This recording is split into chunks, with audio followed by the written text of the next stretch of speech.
On arrive donc à la partie chémostat et donc la partie du réacteur en continu. Alors nous disposons donc d'un réacteur en continu, donc New Brunswick Scientific BioFlow 3. Comme vous pouvez voir, donc on peut s'en servir soit en batch, soit en continu. Donc nous, on va s'en servir en continu puisqu'on a fait le batch dans des réacteurs, dans les autres réacteurs. Alors, ce que je voulais donc essentiellement vous dire au propos du réacteur. Alors, tout d'abord, il faut reconnaître donc les différentes parties du réacteur. Alors, le réacteur proprement dit, c'est vraiment cette partie-là, d'accord? Le réacteur proprement dit, c'est vraiment cette partie-là. Donc, il a un volume de 1,5 litre, mais nous, on va s'en servir seulement. Donc, on va se servir simplement de 800 millilitres. Donc, en fait, le volume le volume utile, donc le volume du liquide à l'intérieur du réacteur pour nous, c'est 800 millilitres. Ça, il faut le noter parce que vous allez vous en servir. Alors, ce réacteur, cette partie-là, c'est une jaquette qui est donc une double jaquette en acier pour le chauffage. Donc l'eau chaude arrive ici en rouge et elle repart ici. Donc il y a un thermostat dans le réacteur qui règle donc la température de cette eau. On a aussi une eau de refroidissement au niveau de cette partie-là, et ça c'est pour l'eau d'évaporation, donc c'est pour récupérer l'eau d'évaporation. Donc quand vous avez des bactéries, ça respire, ça chauffe un peu, donc il y a de la vapeur d'eau qui se forme. Alors cette vapeur d'eau, donc elle est condensée ici, donc elle est remise dans le réacteur. Ici c'est donc le moteur d'agitation. Vous pouvez voir que donc ça agite le moteur d'agitation. Donc on n'a pas une agitation très accélérée, c'est donc une agitation juste pour avoir donc un brassage, puisque donc on a de l'air qui est ici, donc c'est alimenté, on a une pompe qui produit de l'air, et donc c'est alimenté en air ici, et on a réglé donc le débit de l'air qui arrive dans le réacteur donc par ce bouton-là. Donc ça c'est un thermostat donc que j'ai déjà placé ici. Donc, c'est un thermostat, c'est un thermomètre, donc, pardon, pas un thermostat, un thermomètre, donc pour vérifier donc la température. C'est ce qui permet donc en fait au réacteur de pouvoir contrôler la température. La température est mesurée avec ces thermomètres-là et le chauffage est fait en fonction de cette température. On peut aussi donc il y a donc des électrodes pour mesurer la mousse, et des électrodes pour mesurer le pH, et il y a aussi des électrodes pour mesurer l'oxygène, dissolved oxygen, l'oxygène dissous. On ne va pas se servir de cela, donc pour ce premier TP, on va déjà voir quels sont les réglages du réacteur avant. Ça c'est un peu plus compliqué, donc je viens donc de ce côté-là pour vous montrer. Donc d'abord, on a deux grandes bouteilles. Donc il y a un qui va alimenter donc ce qui est jaune ici, ça alimente le système. Et en fait, si vous regardez, vous allez voir qu'il y a des gouttelettes d'eau qui tombent à ce niveau-là.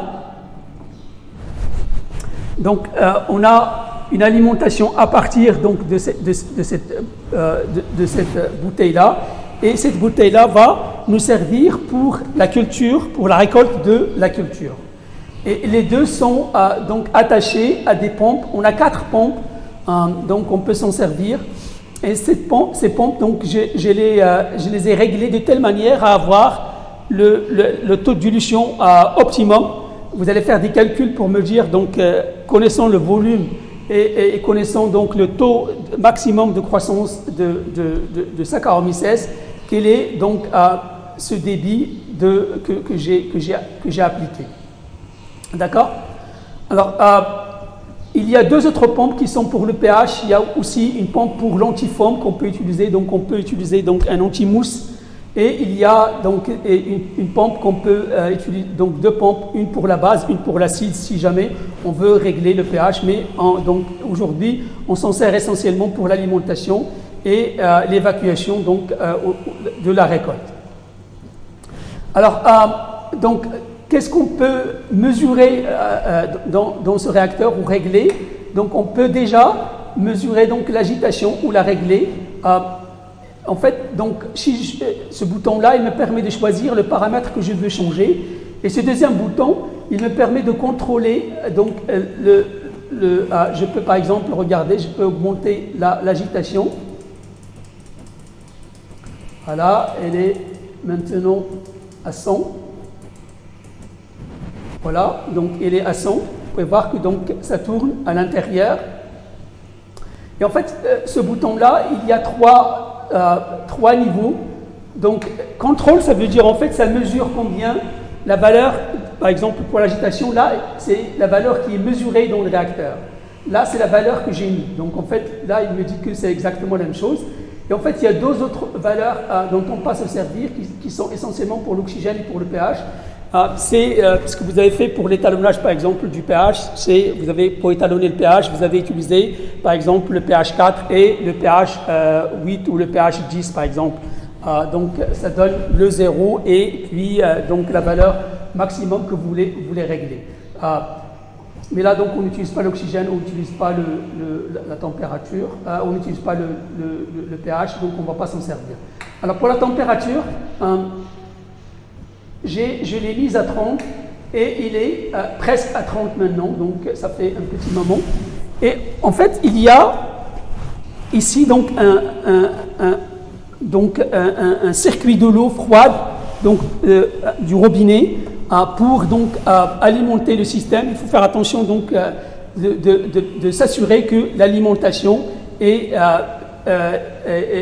donc l'alimentation en eau est toujours, donc il y a toujours de l'eau parce que c'est des pompes à eau et s'il y a de l'air, il risque de brûler.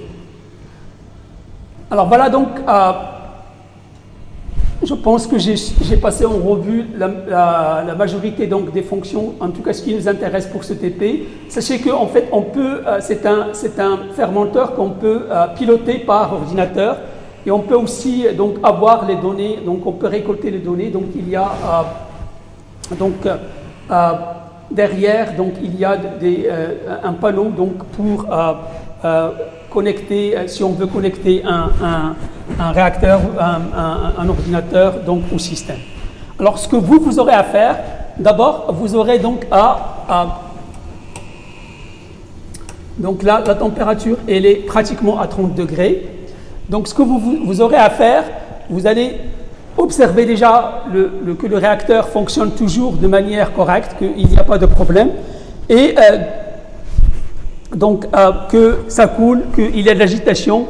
Regardez toujours la température parce qu'on n'est jamais sûr de la température. Ce que vous aurez à faire, c'est donc brancher votre tube. Une fois que vous l'avez branché, vous pouvez donc aspirer. Donc 2 ou 3 millilitres et vous pouvez donc dévisser, fermer le robinet, dévisser et vous pouvez donc faire les mesures. Donc je rappelle, donc d'abord le comptage au microscope sur les cellules de Thomas et puis donc la densité optique à 660 nanomètres et puis après vous allez centrifuger dans les petits tubes, donc vous centrifugez 1 millilitre et vous prélevez le DNS. Vous prélevez donc le volume que vous désirez pour le DNS. Et il va falloir calculer exactement le volume donc, en fonction de votre gamme. Et une fois que vous avez donc fait, alors pour le DNS, donc je rappelle qu'il va falloir faire un témoin, c'est-à-dire qui ne contient pas de glucose, qui contient simplement le milieu de culture, ce que je vous ai donné, et puis un qui est un contrôle qui contient une concentration de glucose que vous connaissez, que vous avez, en fait, ça vient de votre gamme, d'accord? Et donc ça, c'est un tube qui vous permet de contrôler, en plus de votre tube. Donc chaque fois, vous allez me donner 3 valeurs, donc, bon, donc 2 valeurs. La valeur du témoin, donc c'est simplement pour régler le blanc donc, du spectrophotomètre, et les 2 autres valeurs. Voilà, je pense que pour l'instant, je pense que c'est tout ce que